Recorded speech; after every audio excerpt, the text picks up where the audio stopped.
Bom, uma das grandes questões ligadas à reforma da Previdência é como é que ficarão os militares numa nova estrutura.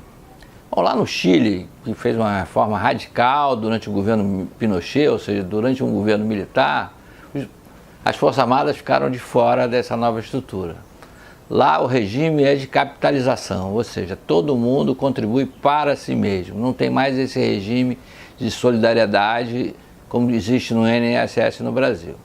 A ideia aqui é que todo mundo continue de alguma forma ligado ao INSS com rendimentos até R$ 2.200. A partir daí haveria um sistema de capitalização, ou seja, uma conta individual para cada segurado.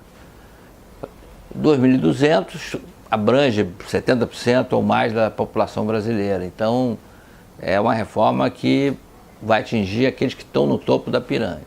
E os militares? O que se diz é que os militares contribuem pouco para a Previdência e recebem um benefício por muito tempo.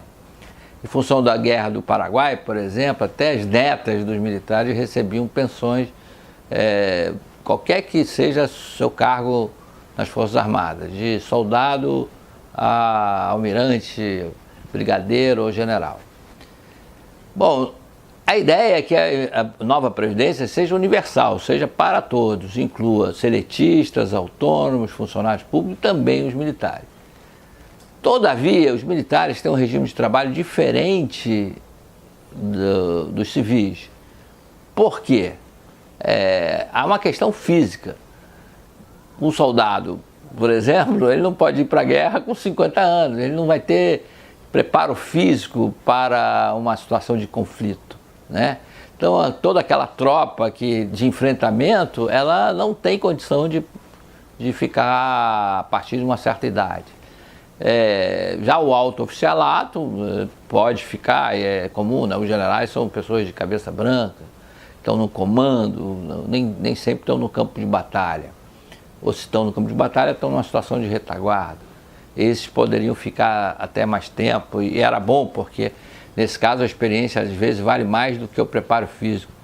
Ver o caso do general Vilas Boas, comandante do Exército, um homem que estava com uma doença séria, degenerativa, não consegue respirar por si próprio, e talvez tenha sido um dos mais importantes comandantes do Exército dos últimos tempos, e respeitadíssimo pela corporação, com grande influência e teve um papel decisivo nesse processo democrático dos últimos tempos, em que a gente de alguma maneira podia estar ameaçado. Então a questão vamos colocar os militares na nova Previdência? Vamos. Eles têm que ter uma situação similar à dos funcionários civis, mas respeitando essas questões específicas da profissão deles, né? Não adianta querer que eles trabalhem, só se aposentem aos 67 anos, 65, não faz sentido nenhum para oficiais ou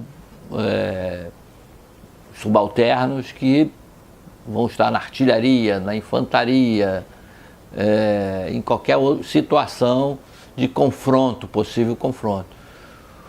O militar, por uma situação hipotética, uma situação, a guerra não tem prazo, ela pode acontecer de uma maneira inesperada. Então, ela é um tipo de órgão técnico, né, uma estrutura técnica, que tem que estar preparado para o imponderável, para o imprevisto, para um ataque que não é estudado previamente, previsto, enfim. Então temos que respeitar isso, mas isso pode ser feito tecnicamente e discutido principalmente com eles, deixando de lado a questão corporativa.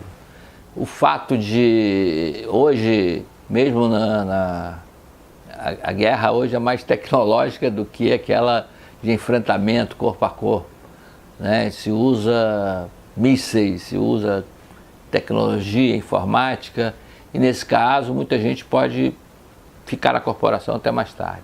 Se a gente usar o bom senso, encontra um ponto de equilíbrio, não vai ter confusão, não precisa ser algo igual ao Chile, que os militares ficam de fora, mas também uma regra única que não respeite as características do militar.